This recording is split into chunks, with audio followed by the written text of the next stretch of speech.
નમસ્કાર મિત્રો, હું છું મુકેશ માંડવિયા. મારી યુટ્યુબ ચેનલમાં આપનું હાર્દિક સ્વાગત છે. મિત્રો, આજે હું આપને વાત કરવાનો છું જે ખેતીવાડીમાં જે બાગાયતી યોજના છે, જે આઈ ખેડૂત પોર્ટલ પર ગુજરાત સરકારે 6 જેટલી બાગાયત યોજનામાં અરજીઓ ઓનલાઈન કરી શકાય તેવી પોર્ટલ ખુલ્લું મૂકવામાં આવ્યું છે. તો ફટાફટ આપણે તેમની માહિતી સમજી લઈએ, અને પણ ટૂંકા જ વિડીયોમાં. આપણે આપણા મોબાઈલથી જ બ્રાઉઝરમાં જઈને iKheduth.gujarat.gov.in નામની વેબસાઇટ આપણે સર્ચ કરીને આઈ ખેડૂત પોર્ટલ ખોલી શકાય છે. અને તેમાં જે યોજનાઓ જે છે, ખેતીવાડીની યોજનાઓ માટે, પશુપાલનની યોજના, બાગાયતી યોજના અને મત્સ્યપાલન યોજના માટે. તો અહીંયા મિત્રો જે છે 3જા નંબરની બાગાયતી યોજના, એમના વિષય માટે આપણે સમજાવી વિસ્તારથી. તો 3જા નંબરમાં છે બાગાયતી યોજનામાં બાગાયતી યોજના 2024, જે ગુજરાત સરકાર દ્વારા વિવિધ વર્ગો માટે અલગ અલગ યોજનાઓ ચલાવવામાં આવે છે. વિવિધ યોજનાઓ ઓનલાઈન પોર્ટલ ચાલે છે, જેમ કે ખેડૂતો માટે આઈ ખેડૂત પોર્ટલ પર યોજનાઓ ચાલે છે. રાજ્યના તમામ ખેડૂતો આઈ ખેડૂત પોર્ટલ પર ઓનલાઈન અરજી કરી શકે છે.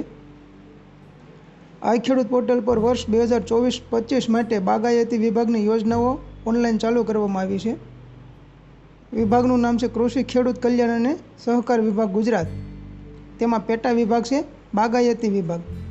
અરજીનો પ્રકાર છે ઓનલાઈન અરજી, એટલે કે અરજી ઓનલાઈન કરી શકાય છે.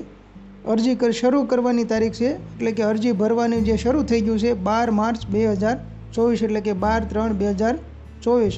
અને અરજી કરવાની છેલ્લી તારીખ છે 11 મે, એટલે કે 11/5/2024 એની છેલ્લી તારીખ છે. અને અધિકૃત વેબસાઇટ એટલે કે iKheduth.gujarat.gov.in પર જઈને આપણે અરજી કરી શકાય.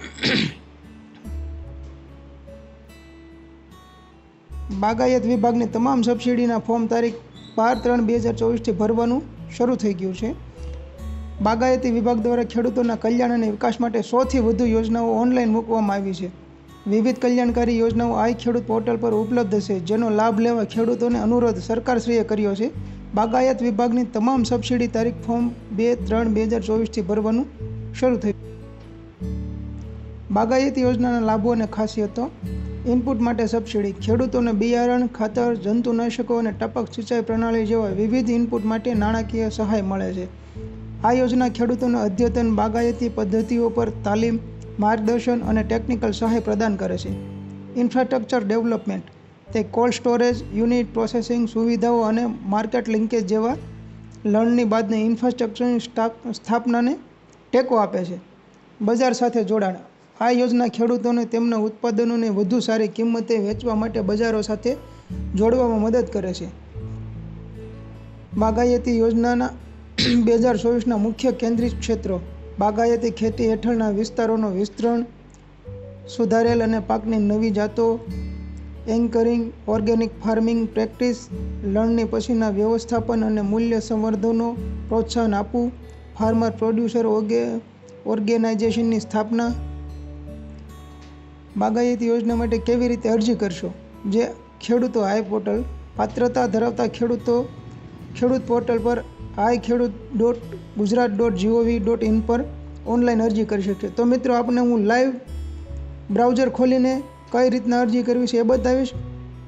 પહેલાં તેમાં કયા ડોક્યુમેન્ટ કઈ રીતના જોશે એ હું તમને પછી જણાવીશ, એટલે મારા વિડીયોમાં બન્યા રહેજો. તો હાલ હું બ્રાઉઝર ખોલીશ અને તેમાં વેબસાઇટ આઈ ખેડૂત કઈ રીતે છે, એમાં યોજનાઓ કઈ કઈ છે તમને લાઈવ બતાવું છું. અરજી પ્રક્રિયા, માહિતી અને સહાય માટે તમે તમારી નજીકની જિલ્લા બાગાયત કચેરીની મુલાકાત લઈ શકો છો. આઈ ખેડૂત પોર્ટલ ખોલ્યા બાદ બાગાયતી જે છે 3જા નંબરની અહીંયા ક્લિક આપી દેવાની છે. ક્લિક આપતાની સાથે જ હોમ પેજ આપણને કંઈક આ રીતે દેખાશે. તેમાં બાગાયતી યોજનામાં આપણે જોઈ શકશો.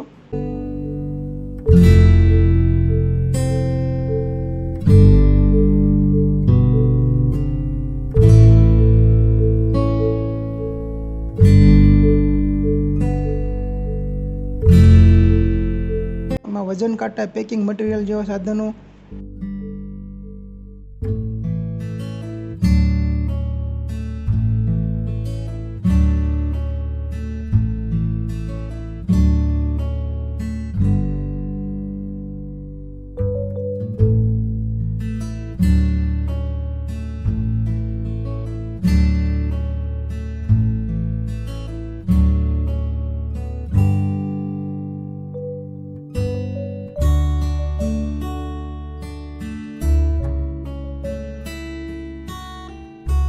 બાગાયતી યાંત્રિકરણ માટે ટ્રેક્ટર 20 PTOSP સુધીનું ટ્રેક્ટર પણ લઈ શકો છો. Tractor mounted operator sprayer.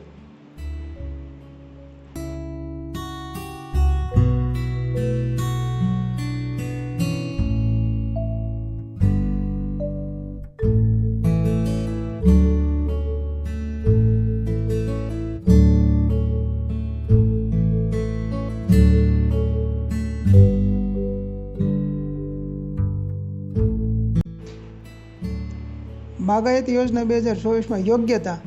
ચોક્કસ લાયકાત માપદંડમાં દર વર્ષે થોડો ફેરફાર થઈ શકે છે, પરંતુ સામાન્ય રીતે નીચેના માપદંડો છે.